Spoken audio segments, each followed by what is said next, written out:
I think everyone in the room probably agrees that wildfire is a tremendously difficult challenge and a big problem, but is it a big enough space to build a VC-backed company? There are 44 million homes in the WUI in the US. Insurance companies have sort of recognized over the last 7 years that they're not able to understand how to underwrite wildfire correctly. The reality is the wildfire peril is just fundamentally a different peril than it used to be. It used to be something that was fairly static on a year-on-year basis. Since 2017 in California, it has had an evolution in the fire peril behavior almost every year. So insurance companies, being good risk managers, said if I can't understand a peril, I can't participate in it, and have pulled out from anywhere that could potentially be wildfire exposed. What that has turned into in traditional insurance models is vegetation-heavy models. You have a situation where they're basically saying anywhere near vegetation is going to burn. What is that? That's 44 million homes in the US. And right now, just the western US is exposed to wildfire, but it certainly seems with this eastern Canadian wildfires, with the Oklahoma wildfires, it seems like it's spreading. So if you have the very unfortunate belief that climate change is getting worse, and therefore more areas in the US will be exposed to wildfire, then you end up in a situation where you have a massive market. Those homes represent over $120 billion of premium. Can you create a VC-backable company with that amount of revenue? I think so. And the bottoms up for even just for our first product was showing billions of dollars of TAM. And, you know, you kind of left us scratching our head like nobody's spending billions of dollars today on wildfire tech. Is this possible? Well, 4 years later, all of those assumptions in the TAM model are proving to be true. The price we're able to command for the technology, the number of customers are all proving to be interested in buying the solution. Mm-hmm. The technology spend is going up and up and up. And when you look at where technology spend for wildfires is fitting into the broader spend on non-technological wildfire mitigation, it's the tech spend, even though it's growing into the hundreds of millions, is just a drop in the bucket. And a lot of that is not technology. It's burying power lines, it's vegetation management. Spending hundreds of millions on technology actually seems like relatively low cost and really high return on investment. There is no question, when we look at the top down, the huge economic burden that wildfires place on state governments. But to be more specific about addressable market for a company like Rain, independent research has found that even a 15-minute reduction in wildfire response time would result in between $3.5 and $8.2 billion in economic savings in the state of California alone. Now, just to be clear here, we're not talking about eliminating wildfires or completely containing them. We're just talking about a 15-minute reduction in wildfire response time. It generates that kind of ROI for the state. The willingness to pay for solutions that work is significant. So they just give you one of the billion. Well, I mean, the way we look at it, tongue in cheek, you could spend $8 billion on a statewide rapid wildfire containment system and be in the black every single year after that. Yeah. So. Okay, well, my spicy question of the day turned out to not be so spicy. Everyone agrees that you can build a VC-backable company here. I want to switch a little bit and talk about venture funding in fire tech. So it's sort of a nascent category for venture investors.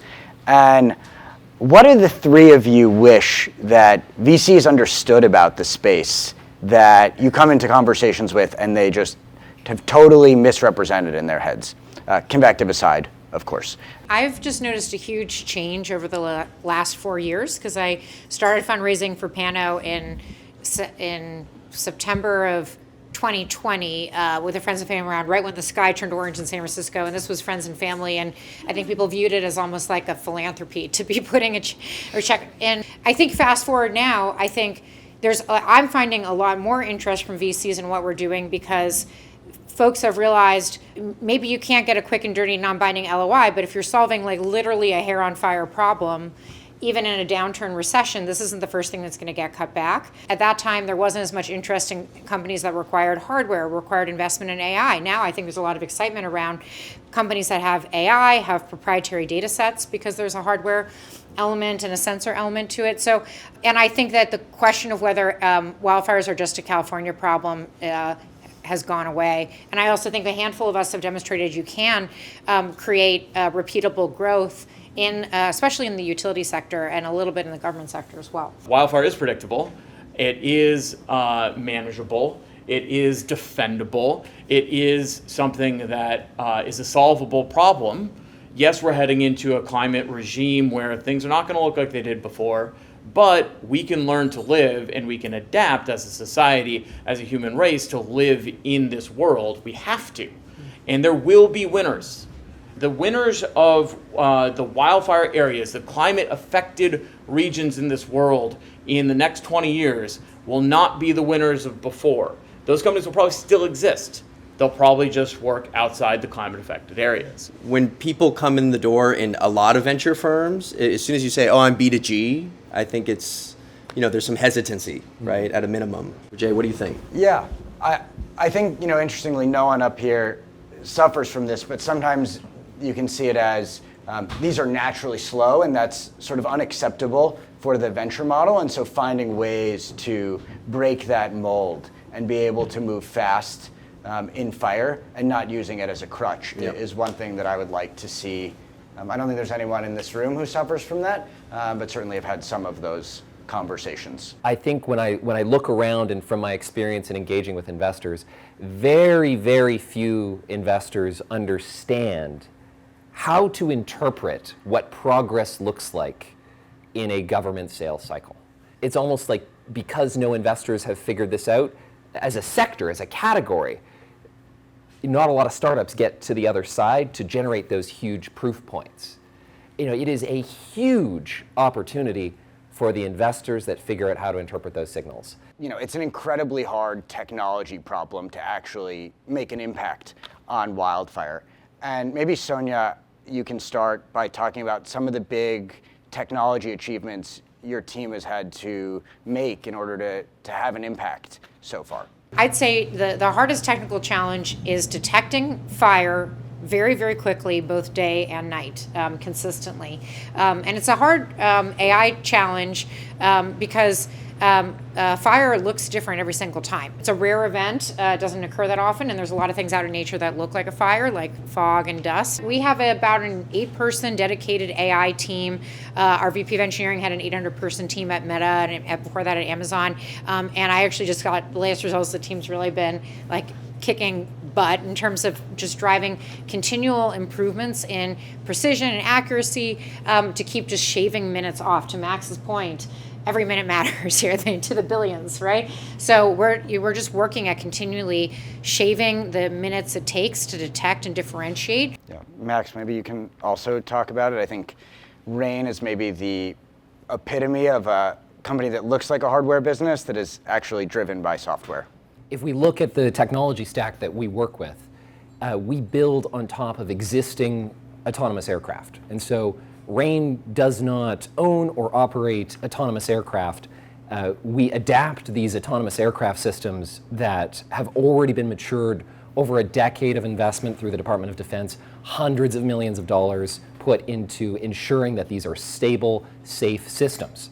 But the additional layer of software that we build on top of this is focused on wildfire strategy. As the aircraft is approaching the ignition, sizing up the fire, making decisions in real time about the best use of the onboard resources. Am I putting down a containment line ahead of the right advancing flank? Am I reserving capacity to put out spot fires that are cropping out ahead of the fire front? How does that strategy change when the winds change? How does that strategy change when I know that I've got another aircraft 5 minutes behind me and another aircraft 8 minutes behind that? Now, we're very proud to be one of the very first, if not the first, civil mission autonomy company, since almost all companies building mission autonomy so far are in the defense space. Kevin, it's not exactly the same, but I'd be curious to hear you talk a little bit about how you use technology in your risk assessment and underwriting process. The major key to our success is we've developed a wildfire model that's more accurate than the rest of the industry. But it's a little bit unfair. So we have a partnership with a group of professors. This group is over 100 professors, postdoc scientists. They co-developed CAL FIRE's models, the Public Utilities Commission's models, done some work from the U.S. Forestry Service. They get paid tens of millions of dollars a year from these different civil government agencies to make their modeling. based on our partnership, all of their research goes into our modeling for free. What we have done internally, additional to that, is develop a new type of AI and apply that to geospatial data. So we got a patent on this. It's pretty cool. Any AI is only as good as it's fit for the problem you're trying to solve, right? Just using AI does not make you more accurate. I think everybody in this room knows that. In combination between this AI algorithm, this massive amount of research that we get every year, we've been able to put that together into an insurance wildfire underwriting model that has significantly outperformed the rest of the industry.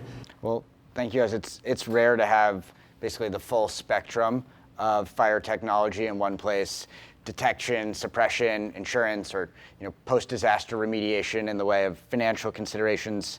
Obviously, there's the human health impact that we don't have represented here tonight, but turn it over in case anyone else has questions.